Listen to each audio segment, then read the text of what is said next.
through greater extents of pain than I'll ever come to know.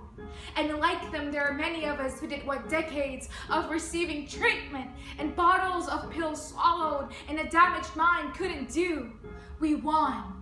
We too are suffering. We too are facing battles and climbing over mountains. We too are fighters. But why did society flip us the finger and gave us the dirty look? We knew all too well and kicked us over the curb, knowing that mental illness is just as lethal as any disease, and not all mental patients should be thrown into a mental asylum.